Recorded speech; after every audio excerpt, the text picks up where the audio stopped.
زبان کی لکنت کو ختم کر دے، گرا کھول دے، تاکہ لوگ میری بات کو سمجھ سکیں۔ لوگوں کی زبان میں لکنت ہوتی ہے، ان کے لیے یہ دعا بڑی کارآمد ہے۔ تو دعا کیا کی کہ اے میرے رب، میرے لیے میرا سینہ کھول دے، وَيَسِّرْ لِي أَمْرِي، اور میرے لیے میرے اس مشکل دعوت و تبلیغ کے کام کو آسان کر دے، وَاحْلُلْ عُقْدَةً مِّن لِّسَانِي، اور میری زبان کی گرہ کھول دے، یفقہوا قولی، تاکہ وہ لوگ میری بات سمجھ سکیں۔ تو دعا کیا کی کہ اے میرے رب، میرے لیے میرا سینہ کھول دے، میرے کام کو میرے لیے آسان کر دے، اور میری زبان کی لکنت کو ختم کر دے، گرہ کھول دے، تاکہ لوگ میری بات کو سمجھ سکیں۔ یہ دعا بڑی اہم ہے، اسی لیے جو لوگ بھی دعوت و تبلیغ کا کام کرتے ہیں وہ سٹارٹ میں یہ دعا پڑھتے ہیں۔ میں پہلے پبلک سیشن سے پہلے یہ دعا نہیں پڑھا کرتا تھا۔ قرآن کلاسز سینکڑوں میں جتنی بھی ریکارڈ ہوئیں، خواہ وہ 344 کلاسز پہلے کی تھیں یا اب آج 214، ان کے سٹارٹ میں میں نے یہ دعا پڑھی ہوئی ہے۔ پھر کوئی آلموسٹ آج سے 4-5 مہینے پہلے مجھے کسی بندے نے ای میل پہ کہا کہ آپ پبلک سیشن کے آغاز میں بھی یہ دعا پڑھا کریں، تو وہ میں نے الحمدللہ اب اس کو بھی سٹارٹ کیا ہے۔ بالکل جب میں انٹر ہوتا ہوں تو جو اسماء اعظم پڑھتا ہوں، ان کے اینڈ پہ درود شریف سے جسٹ پہلے میں یہ دعا بھی پڑھتا ہوں، زبان کی لکنت کو دور کرنے کے لیے، پلس اپنا سینہ بھی کھل جائے نا، کہ انسان کے الفاظ کا چناؤ ایسا ہو، اس کو اللہ تعالیٰ فہم ایسا دے کہ وہ اچھے طریقے سے اگلے بندے تک بات پہنچا سکے، تاکہ لوگ اس کی بات کو سمجھ لیں۔ جن لوگوں کی زبان میں لکنت ہوتی ہے ان کے لیے یہ دعا بڑی کارآمد ہے۔ ظاہر ہے ایک نبی کی دعا ہے۔ خود ڈاکٹر ذاکر نائک نے اپنے بارے میں بتایا کہ اگر مجھ سے کوئی بندہ میرا نام پوچھتا تھا تو میں ذاکر اتنی مشکل سے نکالتا تھا۔ یہ انہوں نے خود اس طریقے سے بول کر بتایا ہے، اور کہتے ہیں کہ اس دعا کی برکت سے اللہ تعالیٰ نے میری زبان کی لکنت دور کر دی۔ ابھی بھی لکنت ہے، بعض اوقات وہ بولتے ہوئے اٹک جاتے ہیں، لیکن اوورآل جن لوگوں کو نہ پتا ہو انہیں اندازہ نہیں ہوتا کہ یہ لکنت کی وجہ سے رکے ہیں، فلوئنسی آ چکی ہے۔ تو یہ بڑی کارآمد دعا ہے جن لوگوں کو زبان میں لکنت کا مسئلہ ہے، یا جو لوگ دعوت و تبلیغ کا کام کر رہے ہیں، کہ ان کے الفاظ کا چناؤ اتنا اچھا ہو اور ان کو یہ کمپیٹنسی حاصل ہو کہ وہ اگلے بندے کو اپنی بات سمجھا سکے۔ کئی لوگ ہیں اتنے لائق ہوتے ہیں، ان کو معاملات کلیئر ہوتے ہیں، بڑے اچھے لکھاری ہوتے ہیں، لیکن سپیکنگ پاور ان کے پاس نہیں ہوتی، اس سے وہ مار کھا جاتے ہیں۔ اور سپیکنگ پاور ہی نے دنیا میں چینج برپا کی ہے۔ پیغمبروں کے پاس سپیکنگ پاور ہے، اسی لیے اللہ تعالیٰ نے قرآن حکیم میں سورۃ الرحمن میں فرمایا، الرحمن علم القرآن خلق الانسان علمہ البیان۔ اللہ تعالیٰ نے قوت گویائی دی ہے انسان کو، بیان کرنے کی صلاحیت۔ یہ بہت غیر معمولی صلاحیت ہے۔ صحیح مسلم میں حدیث ہے کہ بعض بیانات ایسے ہوتے ہیں وہ سحر کا سا اثر رکھتے ہیں۔ تو لوگ زبان کی طاقت کے اوپر پبلک کو اپنے ساتھ اٹیچ بھی کر لیتے ہیں، اور حق کے راستے پہ بھی چلا سکتے ہیں اور باطل کے راستے۔ ہٹلر کو آپ دیکھیں ذرا، اس کی تقریریں، اب تو وہ تقریریں اے آئی کے تھرو نا انگلش میں بھی ٹرانسلیٹ ہو گئی ہیں اسی سٹائل میں۔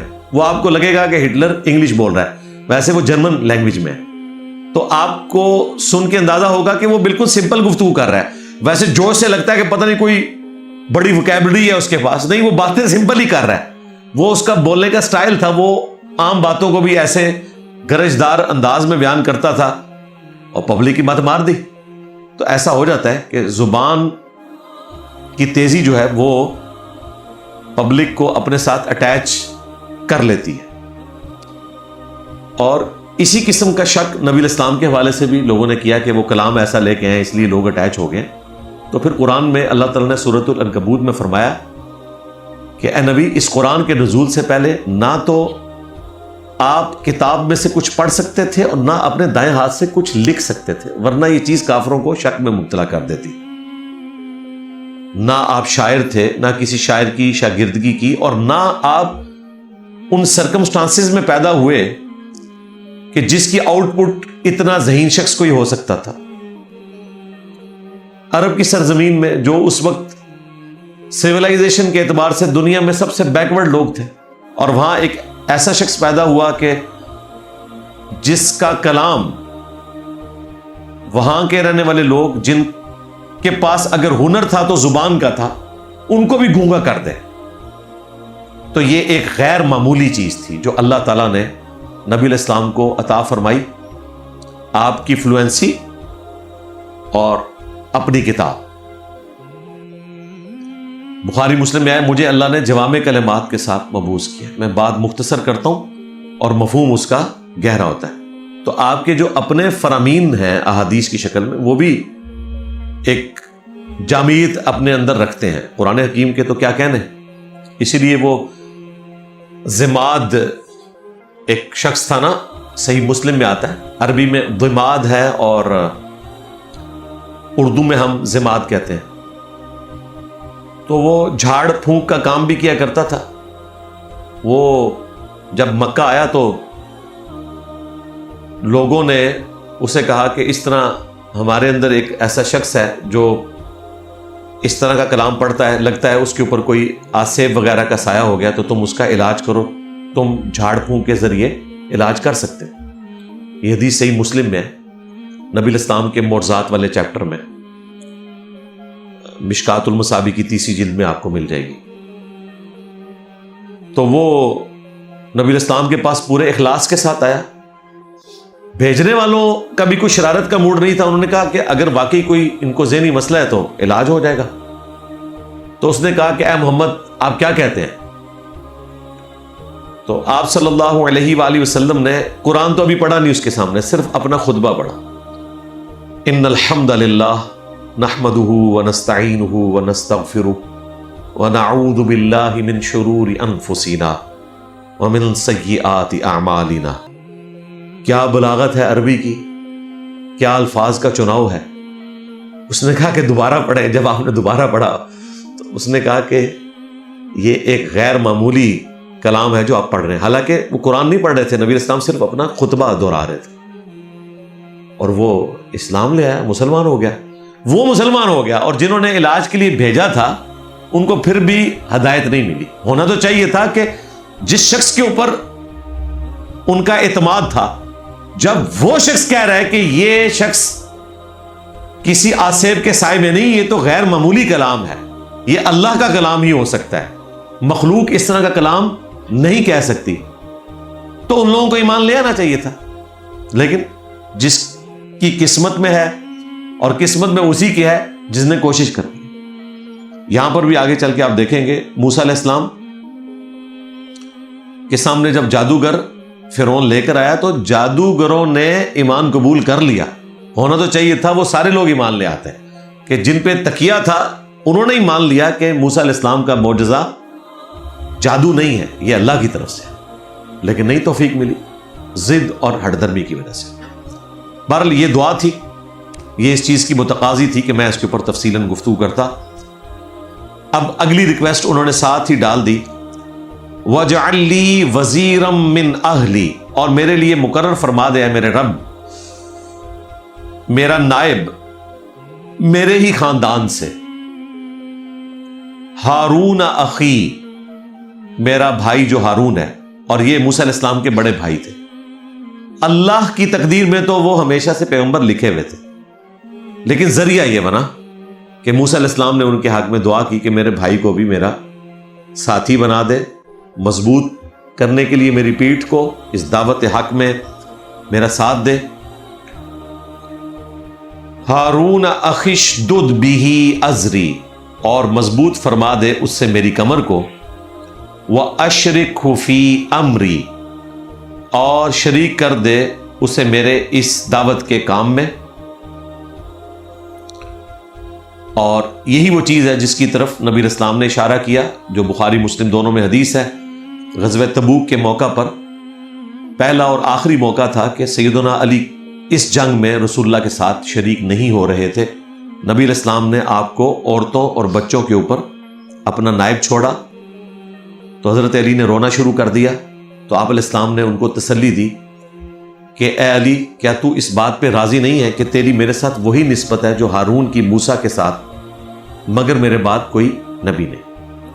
یعنی جس طرح حضرت موسیٰ علیہ السلام کو اللہ نے دعا کی برکت سے ان کے دعوت کے کام میں مضبوطی کے لیے ایک سپورٹ حضرت ہارون علیہ السلام کی شکل میں دی تھی، تو وہ شخص ہے جس کو اللہ نے میرے ساتھ اس دعوت و تبلیغ کے کام میں اٹیچ کر دیا ہے، مگر میرے بعد کوئی نبی نہیں۔ یعنی میرے بعد اگر کوئی نبی ہوتا تو سیدنا علی ہوتے۔ یہ اس میں بلائڈ ہے۔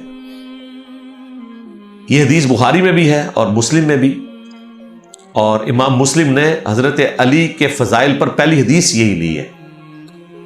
امام بخاری نے فضائل پر پہلی حدیث لی غزوہ خیبر والی، اور دوسری حدیث یہ لی۔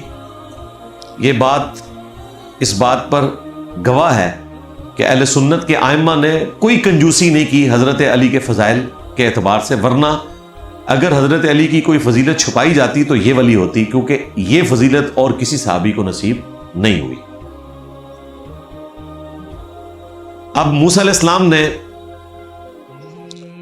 اس کے ساتھ یہ بھی عرض کیا کئی نسبحک کثیرا، تاکہ ہم دونوں کثرت کے ساتھ تیری پاکی بیان کر سکیں، وَنَذْكُرَكَ كَثِيرًا، اور کثرت کے ساتھ تیرا ذکر کریں، إِنَّكَ كُنْتَ بِنَا بَصِيرًا، بے شک تو ہم دونوں کے حال سے واقف ہے، ظاہر اور باطن کو دیکھنے والا ہے۔ جب یہ دعا کی تو اللہ تعالیٰ نے وہ دعا قبول کر لی۔ قَالَ قَدْ أُوتِيتَ سُؤْلَكَ يَا مُوسَى، تو اللہ تعالیٰ نے فرمایا کہ بے شک ہم نے آپ کے اس سوال کو پورا کر دیا ہے اے موسیٰ۔ اچھا، یہ جو گفتگو ہے اس کی کیفیت ہمیں بیان نہیں کی گئی۔ یہ ویسی گفتگو نہیں ہے جیسے میں آپ سے بول رہا ہوں اور آپ جواب دے رہے ہیں اور میں سن رہا ہوں، یہ کیفیت ہمیں نہیں پتا۔ تو ہم نے تیری درخواست سن لی، اسے پورا کر دیا، اور اس کے ساتھ پھر اللہ تعالیٰ نے موسیٰ علیہ السلام کو دو اور مواقع بتائے ہیں جن پر اللہ تعالیٰ نے خاص موسیٰ علیہ السلام کے اوپر احسان فرمایا تھا۔ وَلَقَدْ مَنَنَّا عَلَيْكَ مَرَّةً أُخْرَى، اور بے شک ہم نے تم پر دو دفعہ احسان فرمایا تھا، دو اور مواقع ایسے تھے جو تم پر ہم نے احسان کیا۔ ابھی تو یہ احسان کیا نا کہ آپ کی زبان کی لکنت بھی دور کر دی، آپ کے بھائی کو آپ کے لیے مددگار بھی بنا دیا، آپ کو دو بڑے معجزات بھی دے دیے۔ تو اس سے پہلے بھی آپ کے ساتھ احسان والا معاملہ کیا تھا جب آپ کو مبعوث نہیں کیا ہوا تھا۔ اس وقت موسیٰ علیہ السلام کو تو خود نہیں پتا تھا کہ میں نے مستقبل میں پیغمبر بننا ہے، یہ ذہن میں رکھیے گا، ورنہ تو پیغمبر کے لیے ایک دن گزارنا بھی مشکل ہو جائے۔ پیغمبر اللہ کی حفاظت میں ہوتے ہیں، لیکن انہیں خود نہیں پتا ہوتا کہ ہم نے کب مبعوث ہونا ہے۔ تو اللہ تعالیٰ نے پیغمبر بننے سے پہلے کہ جو ان کی زندگی تھی، جو وہ اللہ کی حفاظت میں تھے، اس کے اعتبار سے وہ احسان یاد کروائے، ورنہ تو جو ان کی ایک بھرپور زندگی تھی اس وقت تو پھر بنی اسرائیل میں مشہور ہو جاتا نا کہ یہ منجی آ گیا، وہی جس کا ہمیں انتظار تھا، یہ فرعون کو تباہ و برباد کر دے گا۔ نہ فرعون کو پتا چلا، ان کے دربار میں وہ رہے اور جوان ہوئے، نہ موسیٰ علیہ السلام کی والدہ کو اس اعتبار سے اندازہ ہوا۔ ہاں اشارے مل گئے، لیکن کلیئر کٹ کسی کو نہیں پتا تھا کہ یہ وہ شخص ہے جس کے ذریعے اللہ تعالیٰ فرعون کی 300 سال کی حکومت کو ختم کرے گا۔ تو ہم نے تو دو اور موقعوں پر بھی تم پر احسان کیا تھا۔ پہلا موقع کیا تھا؟ اذ اوحینا الی امک ما یوحا، جبکہ ہم نے تیری ماں کو وحی کی تھی جو کہ وحی کرنی تھی اللہ تعالیٰ کی طرف سے، خاص وحی۔ اگلی امتوں میں غیر انبیاء کے اوپر بھی وحی کا سلسلہ ہوتا تھا، اسی کو ہم الہام بھی کہتے ہیں، کشف بھی کہتے ہیں۔ اس امت میں وہ بین ہے۔ بخاری مسلم میں حدیث ہے، میری امت میں میری وفات کے بعد اب صرف مبشرات باقی ہیں۔ پوچھا گیا مبشرات کیا ہیں، تو آپ نے فرمایا خواب جو اللہ تعالیٰ اپنے بندوں کو دکھائے گا۔ آپ نے نہیں فرمایا الہام، کشف، اس طرح کی کوئی چیز۔ ہاں بخاری مسلم میں حدیث ہے اگلی امتوں میں محدث ہوا کرتے تھے، اگر میری امت میں کوئی محدث ہوتا تو عمر ہوتا، وہ بھی محدث نہیں ہے، اگر ہوتا تو عمر ہوتا، کیونکہ یہ چیز بین ہو چکی ہے ختم نبوت کی وجہ سے۔ اس پہ الگ سے میری تفصیلی ویڈیوز ریکارڈ ہیں، کشف الہام لکھیں تو وہ ویڈیوز کھل جائیں گی۔ تو تیری ماں کو وحی کی جو ان کو انسٹرکشن دینی تھی، وہ کیا تھی؟ انقضی فیہ فی التابوت، کہ نومولود بچے کو جب تم پیدا ہوئے تھے ایک تابوت میں رکھ دو۔ ایک دن کا بچہ، کیسے ماں کا دل چاہے گا کہ وہ تابوت میں رکھے، اور تابوت میں رکھنے کے بعد اتنا بڑا رزق۔ فاقضی فیہ فی الیم، اور پھر اس صندوق کو، تابوت کو دریا میں ڈال دو۔ دریائے نیل میں سے ہی چھوٹی سی نہر نکال کے وہ اپنے محل سے بھی گزارا کرتے تھے۔ اس کے اوپر اب ویڈیوز بھی بن چکی ہیں، 10 کمانڈمنٹس فلم ہے، اور ابھی بھی نیٹ فلکس کے اوپر ایک نئی فلم بھی آئی ہے۔ بیسیکلی تو وہ جیوز کی طرف سے اس میں کچھ چیزیں غلط بھی ہیں، لیکن اوورآل ایک پکچر انہوں نے پیش کر دی ہے۔ اس صندوق کو دریا میں ڈال دو۔ فَلْيُلْقِهِ الْيَمُّ بِالسَّاحِلِ، تو وہ دریا جو ہے اللہ تعالیٰ کی قدرت سے اس صندوق کو ساحل پر ڈال دے گا، اور اس کا مقصد کیا ہوگا؟ یأخذہ عدو لی وعدو اللہ، تاکہ اس کو اٹھا لے میرا دشمن اور اس بچے کا دشمن۔ کون؟ فرعون۔ اس کے گھر میں اس بچے کی پرورش کرواؤں گا۔ اب یہ اللہ کا پلان تھا۔ وَأَلْقَيْتُ عَلَيْكَ مَحَبَّةً مِّنِّي، اور میں نے اے موسیٰ علیہ السلام اپنی طرف سے تمہارے لیے جو محبت ہے اس کا پردہ ڈال دیا تھا، یا آپ کہہ لیں کہ اس محبت کا جذبہ ڈال دیا تھا اپنی طرف سے فرعون کے اوپر۔ وَلِتُصْنَعَ عَلَىٰ عَيْنِي، تاکہ وہ تمہاری پرورش کرے میری چشم کرم کے سامنے، یعنی اللہ تعالیٰ کہہ رہا ہے میری آنکھوں کے سامنے وہ پرورش کرے تیری، جو کہ دشمن ہے تیرا بھی اور میرا بھی۔ اللہ تبارک و تعالیٰ اپنے دشمن کے گھر موسیٰ علیہ السلام کو پال رہا ہے، اور یہ کتنا بڑا احسان ہے۔ اب ظاہر ہے کہ بچہ تو وہاں پہنچ گیا، باقی اللہ تعالیٰ نے محبت کا پردہ ڈال دیا، ادروائز اس کے کان کھڑے ہو جانے چاہیے تھے کہ ایک غیر معمولی طریقے سے بچہ آیا میرے پاس۔ باقی جگہ قرآن میں آتا ہے کہ وہ بے اولاد تھا، تو اس کی بیوی جو بڑی نیک تھی اس نے کہا کہ ہم اس کو اپنا بچہ بنا لیں گے، اور اس وجہ سے بھی اللہ تعالیٰ نے اس کو شاید بے اولاد رکھا تھا اس وقت تک۔ بعد میں اولاد ہو بھی گئی، اور وہی اس کا نائب بنا۔ اور موسیٰ علیہ السلام جب مدین سے واپس آئے تو اس وقت تک وہ فرعون جو کہ موسیٰ علیہ السلام کا گارڈین تھا، یا کہہ لیں باپ تھا، پرورش کرنے والا تھا، وہ مر چکا تھا، اور اس کا چھوٹا بھائی جو ہے نا وہ اس وقت فرعون بن چکا تھا، اس گدی پہ بیٹھ چکا تھا۔ اس لیے وہ موسیٰ علیہ السلام کے ساتھ ایک ہیومن ڈگنیٹی کا رشتہ بھی رکھتا تھا، وہ بڑے بھائی کی حیثیت سے بھی ان کو سمجھتا تھا، اس لیے اس نے شروع میں ٹالریٹ بھی کیا۔ وہ آپ کو اندازہ بھی ہو جائے گا قرآن حکیم میں پڑھتے ہوئے کہ وہ بعد والا فرعون وہ والی سختی کیوں نہیں کر رہا، حالانکہ باپ اگر ہوتا تو وہ سختی تو بڑی زیادہ ہوتی۔ وہ بیسیکلی وہ باپ ہے ہی نہیں تھا، وہ چھوٹا بھائی تھا جو اب اس مسند پہ فائز ہو چکا تھا۔ یہ ہمیں اسرائیلی روایتوں سے پتہ چلتا ہے اور قرآن میں فٹ ان بیٹھتا ہے۔ اب اللہ تعالیٰ نے موسیٰ علیہ السلام کی محبت بھی ڈال دی، اور اس کی وجہ سے اس کی آنکھیں اندھی ہو گئی، ورنہ تو وہ سوچتا نا کہ یہ بچہ غیر معمولی طریقے سے آیا ہے، کس کا بچہ ہے، ہو سکتا ہے وہ بنی اسرائیل میں سے کسی کا بچہ ہو۔ ابھی تو اگلی قسطیں اس کی باقی ہیں، اس کے بعد جو ہونے والا ہے، اس کے بعد تو ذرا سا بھی وہ اپنی عقل کو استعمال کرتا تو وہ پہنچ سکتا تھا کہ یہ بچہ وہی ہے جس کے ذریعے میری حکومت ختم ہونے والی ہے، لیکن اللہ تعالیٰ نے پردہ ڈال دیا۔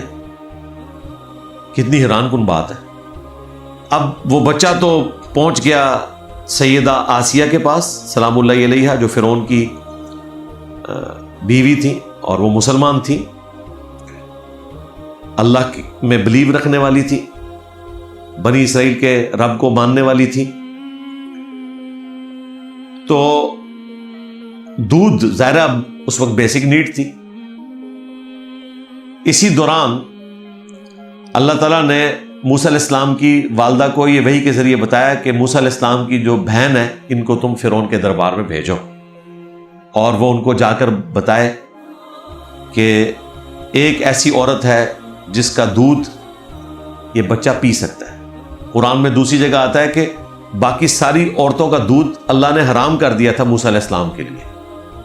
یہ بھی معجزانہ طور پر ہوا، ورنہ تو ان کی ماں تک وہ واپس پہنچتے ہی نہ. تو اب بہن پہنچی ہے.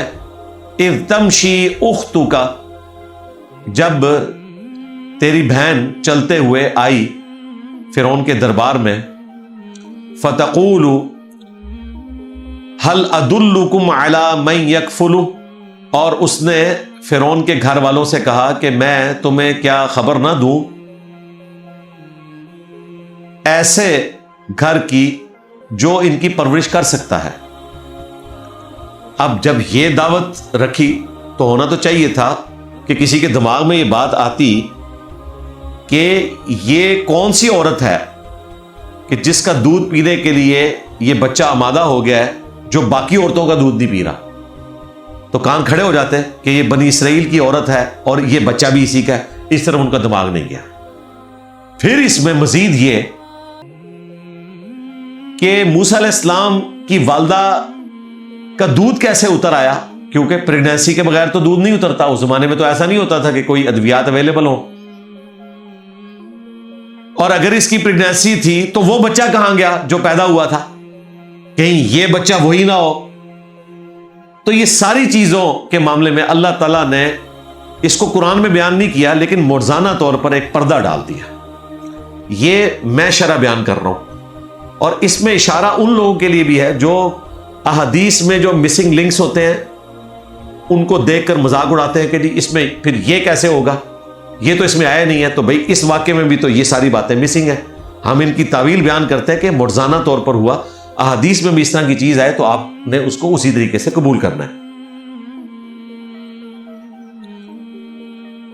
اب جب موسیٰ علیہ السلام کی سسٹر نے وہاں جا کر بتایا تو ظاہر ہے کہ پھر موسیٰ علیہ السلام اپنی ماں تک پہنچ گئے.